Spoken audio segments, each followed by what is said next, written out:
Eu tenho utilizado o site Goodreads desde 2017 para gerenciar os livros que eu leio.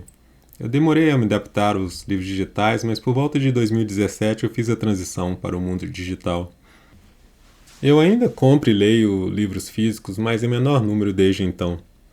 A maior parte dos livros eletrônicos eu leio no aplicativo do Kindle e por isso eu acabei adotando o Goodreads.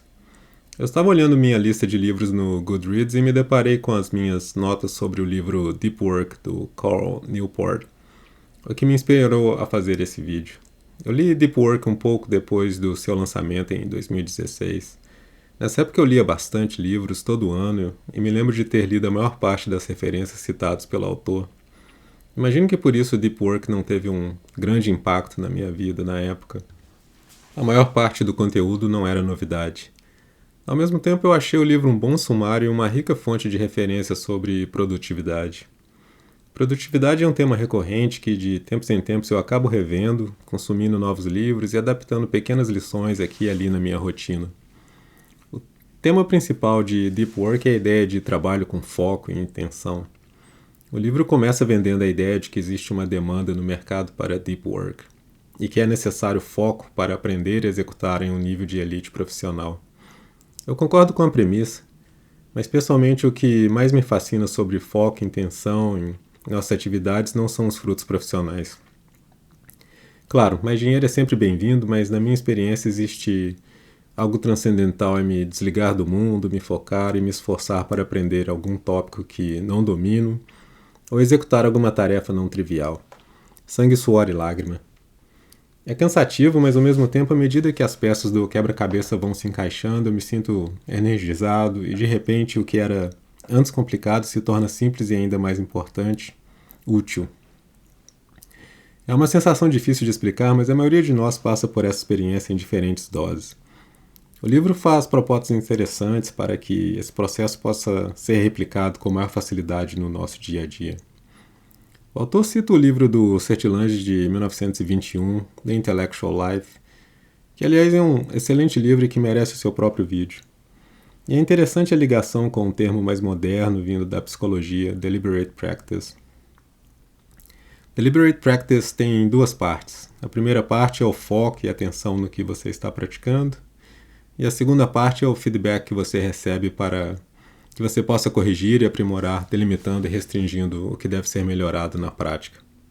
É um conceito antigo, músicos, por exemplo, estão acostumados com esse processo.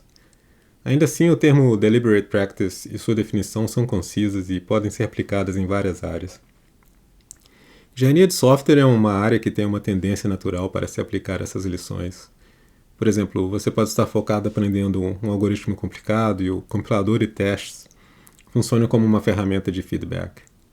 Eu também gosto da formulação que o livro oferece sobre produtividade. Trabalho de excelência é o resultado da multiplicação entre o tempo investido e a intensidade de foco. Eu acho interessante essa formulação porque é possível adaptar a produtividade baseada em níveis de energia e o tempo. O tempo, qualidade e intensidade de foco que conseguimos depende em sua maior parte do nosso nível de energia. O livro dá algumas dicas e, combinado com o que li em outras referências, eu tento reservar as manhãs para resolver os problemas mais interessantes e que mais me desafiam. Algum bug que ainda não resolvi, o design de algum sistema que eu ainda não tenho uma proposta clara e concisa, ou qualquer outra tarefa desafiadora. Eu tento resolver pelas manhãs. É o horário que eu tenho a menor chance de ser interrompido e que eu tenho mais energia. Do mesmo modo, eu reservo as tarefas que têm que ser feitas, mas que não exigem tanto foco ou energia para a parte da tarde. Reuniões, por exemplo. Claro, não é sempre que eu tenho controle sobre a minha agenda, mas eu me mantenho atento e sempre que é possível organizar minha agenda dessa forma, eu não perco a oportunidade de seguir esse padrão. Bem, a segunda parte da definição de Deliberate Practice é o feedback. Engenheiro de software possui um bom número de ferramentas para receber feedback para estudar e praticar novos conceitos. Compiladores, testes e, é claro, rodar algum programa são formas simples e eficientes de feedback. O maior problema é a falta de feedback no ambiente de trabalho.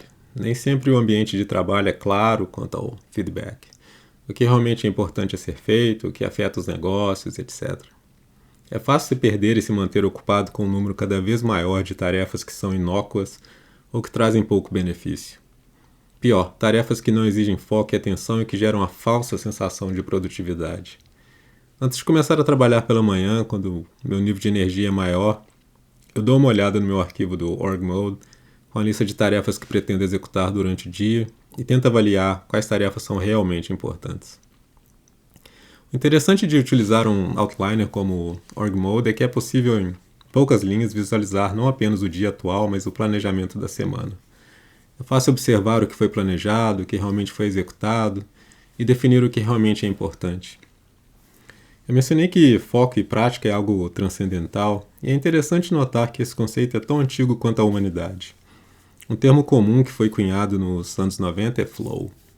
Esse estado de flow aparece quando estamos imersos em alguma atividade que é difícil e no limite de nossas habilidades.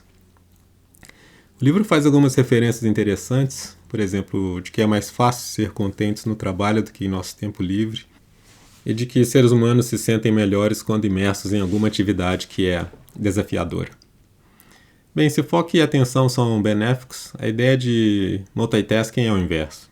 De forma geral, é uma ilusão a ideia de que podemos realizar mais de uma tarefa ao mesmo tempo.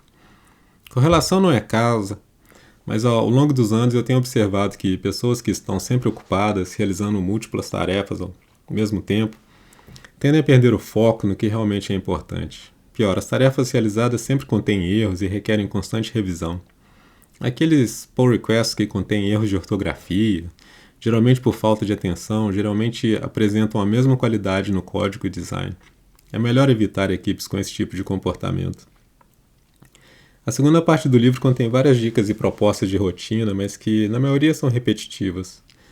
Um dos temas é interessante, entretanto: redes sociais. Esses aplicativos de redes sociais como Facebook e TikTok são especialmente danosos para quem está tentando se focar e trabalhar com intenção.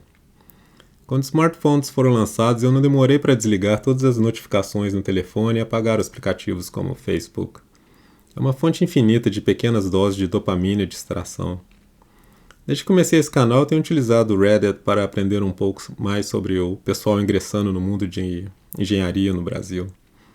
Ainda assim, eu limito o tempo que passo no site. Bem, eu vou ficando por aqui, o vídeo já está ficando muito longo, mas no geral Deep Work é um excelente livro que contém uma lista de referências que vale a pena conferir. Até a próxima!